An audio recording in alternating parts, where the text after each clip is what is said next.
Una historia familiar cargada de años de conflicto, denuncias cruzadas y silencio incómodo. De repente, aterriza en un escenario completamente distinto. El Senado de la Nación. Ahí donde se discuten leyes, apareció Ricardo Biasotti para contar su versión de una historia que lleva más de 2 décadas. Y lo que parecía una exposición más dentro de una jornada contra falsas denuncias. Terminó detonando una reacción que volvió a poner todo en primer plano. Porque cuando los temas personales se vuelven públicos y encima en ese nivel de exposición, el impacto es inevitable, según trascendió. Biasotti tomó la palabra en este contexto para insistir con una postura que viene sosteniendo hace años. Habló de una larga batalla judicial, de denuncias que, de acuerdo a lo que marcó, fueron desestimadas por la justicia y de un vínculo con su hija Ana del Boca que, según su mirada, fue obstaculizado durante mucho tiempo. En ese recorrido también apareció el nombre de Andrea del Boca, a quien vinculó con ese distanciamiento. Todo planteado desde una narrativa que buscó posicionarlo como alguien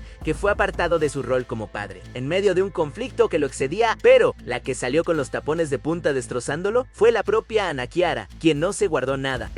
Y te quiero preguntar, Anita, ¿cómo estás con el tema de las declaraciones que hizo en el Senado Biasotti, Sí, su progenitor? Sí, mi progenitor, sí. Primero te agradezco muchísimo, Yoshi, por el espacio. Siempre han sido muy respetuosos ustedes conmigo. A ver, tantas cosas que decir. Trato de ser lo más concreta posible. No, tenemos tiempo. Ok. Primero principal, fíjense quién expone esta situación y a mí de vuelta. Yo no le hablo a esta persona hace años. No hablo de ni con esta persona hace años por decisión propia. No me interesa emocionalmente ni económicamente. La verdad que estoy bastante grandecita. Ustedes me han visto. Estoy estudiando. Estoy laburando. Vaya casualidad el que utilice este momento para seguir con este circo cuando ni lo mencioné. En vez de dejarme en paz, en vez de dejarme crecer. El supuesto papá del año, ¿no es cierto? Y la verdad que no se me mueve ni un pelo porque sé perfectamente lo que viví y lo que me hizo sentir. No me voy a cansar de repetir, escuchen a las infancias. Es muy cruel lo que hacen. Yo sé, me pongo la mano en el corazón y lo juro por lo que más quiero y si no me parto un rayo. Yo tuve el privilegio de tener una madre que sí me escuchó. Y perdió mucho por defenderme, la verdad, porque ella jamás lo diría, pero yo sí y me lo hago con quien sea. Porque esta cuestión de las denuncias falsas que destruyen vidas, muy bien, bárbaro, seguro. Ahora, imagínate una denuncia donde me empiezan a psicopatear de todos lados, para convencerme de pedir perdón y retractarme por todo lo que me hicieron sufrir. O sea, estamos todos locos. Eso incentivan. Son parte del problema. Mi recomendación, genuinamente, llámense a silencio, porque es macabro lo que están haciendo. Y además, a ver, es mi palabra contra la de quien sea, ¿no? Pero a mí nadie me viene a decir qué hacer, lo que viví, lo que sentí. Porque decir que tengo un guión y que me lavaron el cerebro justamente es subestimarme. O sea, no vaya a ser que soy inteligente y que me defiendo. Y a los programas o a las personas que se llenan la boca con mi vida, ¿quiénes son? Y no lo digo entrando en este juego de subestimación. Digo, ¿me conocen? ¿Estuvieron conmigo? O sea, más que piojos resucitados, como decía la otra vez con Notero, esos moscas que estaban en la pared. La facilidad que tenía ella para interpretar un papel, una ficción o un personaje, imagínate, con una nena chiquita, ¿no? Que está creciendo, que tiene un cerebrito que absorbe absolutamente todo, es muy permeable, y que no tiene el padre del otro lado, porque bueno, lo tuvo hasta los 9 años. Yo hablaba con Ana y le preguntaba, ¿no? Ana, ¿a vos te hablan mal de papá en casa? Y ella me decía, papá, muchos no te quieren en mi casa, pobrecita. Pero o sea que mientras yo estuve presente en su vida, ella podía contrarrestar eso con la realidad. Estaba conmigo, tenía momentos alegres conmigo, se daba cuenta que yo era una persona normal, entonces que teníamos una familia normal, una familia tana, ¿viste? Y normal. Pero cuando dejé de verla, ahí ya no había pasa que por eso te digo, hay mucho de ficción, mucho de fábula acá, mucho de mentira, y lo que más me entristece es que mi hija fue un instrumento acá, y esto es lo más morboso de toda la historia. Fue usada para un objeto manipulado. Pero claro, una cosa es lo que se dice en un estrado y otra muy distinta es cómo impacta del otro lado, porque la respuesta no tardó en llegar y lejos de bajar el tono, lo elevó. Ana del Boca salió al cruce con una postura firme, sin titubeos y dejando en claro que su posición no cambió con el paso del tiempo. Según trascendió en sus intervenciones mediáticas, cuestionó de manera directa el hecho de que su historia personal vuelva a exponerse públicamente, y mucho más en un ámbito institucional como el Senado. Para ella, esto no es solo una cuestión del pasado, sino algo que sigue afectando su presente. Y acá es donde la tensión sube un escalón más,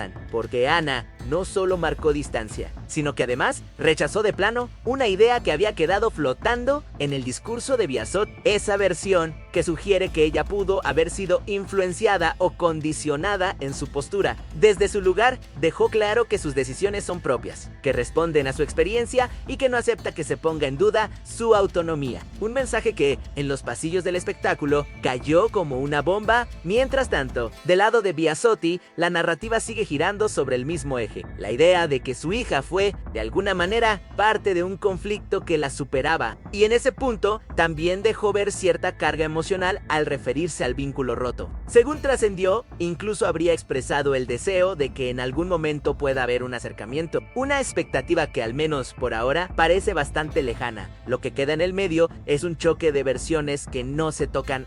Por un lado, un padre que insiste en que hubo una construcción que lo alejó de su hija. Por el otro, una hija que sostiene su decisión de cortar el vínculo y que cuestiona que se vuelva a hablar de su vida en espacios públicos. Dos relatos completamente opuestos, sin puntos de encuentro visibles y, como suele pasar cuando estas historias vuelven a escena, la reacción del público no se hizo esperar. En redes, el tema explotó. Opiniones divididas, debates encendidos y una sensación general de que este conflicto, lejos de cerrarse, sigue encontrando nuevas formas de reaparecer. Hay algo que también empezó a hacer ruido en este nuevo capítulo, y lo es el contexto. Porque no es lo mismo que estas discusiones se den en un programa de televisión o en una entrevista, a que aparezcan en un ámbito como el Senado. Eso le da otra dimensión, otro nivel de exposición que incomoda incluso a quienes vienen siguiendo la historia desde hace años gato.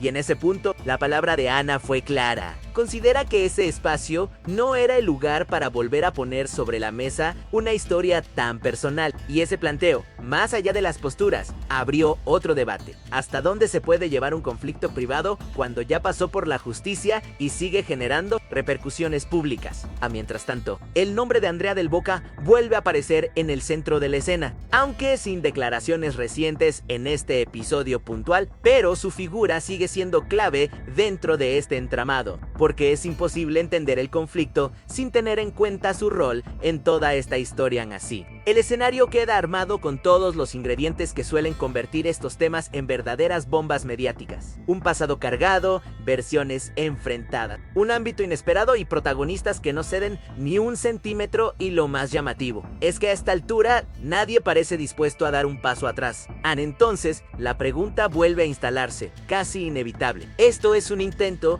de cerrar una historia o simplemente una nueva forma de reabrirla una vez más? Porque cada vez que parece que todo quedó atrás, algo vuelve a ponerlo en discusión. Y ahora, con todo esto otra vez sobre la mesa, la incógnita queda flotando. ¿Hay alguna posibilidad real de recomponer algo? ¿O estamos frente a una historia que ya eligió su final hace tiempo? Te leo en comentarios y suscríbete porque este tema, aunque algunos quieran bajarle el volumen, claramente todavía tiene mucho más para dar.